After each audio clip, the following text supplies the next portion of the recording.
दोस्तों, आइए इस वीडियो में देखते हैं कि ये बक मून होता क्या है। क्योंकि 10 जुलाई की रात को हमें आसमान के अंदर जो चांद है वो बड़ा दिखाई देने वाला है और साथ ही ऑरेंज कलर का दिखाई देने वाला है। क्योंकि इसी को बक मून बोला जाता है। आज रात से जो हिरण होते हैं वो अपने नए सींग उगाना स्टार्ट कर देते हैं, इसीलिए इसको बक मून बोलते हैं।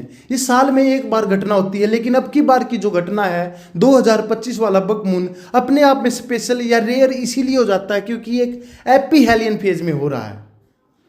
अब एपीहेलियन पेरीहेलियन को समझने के लिए हम समझते हैं जो पृथ्वी होती है वो सूर्य के चारों ओर चक्कर लगाती है एक एलिप्टिकल पाथ में, जहां पृथ्वी की और जो सूर्य की दूरी आपस में घटती बढ़ती रहती है। जब पृथ्वी और सूर्य के नज़दीक होती है उस फेज को पेरीहेलियन बोला जाता है, लेकिन जब ये दूरी ज़्यादा होती है सूर्य से, पृथ्वी जब दूर होती है उसको एपीहेलियन बोला जाता है। ऐसे ही जो चंद्रमा है पृथ्वी के चारों ओर चक्कर लगाता है उस फेज को पेरेजी और अपोगी बोला जाता है। जब चंद्रमा और पृथ्वी की दूरी कम होती है उसको पेरेगी बोलते हैं, लेकिन जब चंद्रमा और पृथ्वी की दूरी ज़्यादा होती है उसको अपोगी बोलते हैं। आई होप आपको इतना समझ में आ गया होगा। अब हम देखते हैं कि जो ये बक मून अब की बार 2025 में हो रहा है वो एपीहेलियन में हो रहा है, यानी कि पृथ्वी और सूर्य की जो दूरी है ज़्यादा है। अब पृथ्वी खुद दूर है तो मून क्या हुआ, सूर्य से दूर हो गया, इसीलिए क्या हो गया, ग्रेविटी का इफेक्ट बहुत ही कम हो गया दोनों के ऊपर।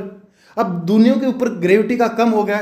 जब सूर्य दूर है तो चंद्रमा क्या होगा, पृथ्वी के पास होगा, इसीलिए हमें बड़ा दिखाई देता है। इसी को मेजर लूनर स्टैंड स्टिल बोला जाता है, इस फिनोमिना को, कि भी जो सूर्य का की जो ग्रेविटी है चंद्रमा के ऊपर इतनी कम हो जाती है कि वो जो पृथ्वी और चंद्रमा दोनों पास दिखने लग जाते हैं।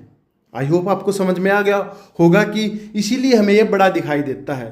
लेकिन हम एक चीज और देखते हैं कि ब्लड मून क्या होता है। फिर देखिए, ब्लड मून जब होता है उस टाइम पे चंद्र ग्रहण लगा होता है, उसी को ब्लड मून बोलते हैं।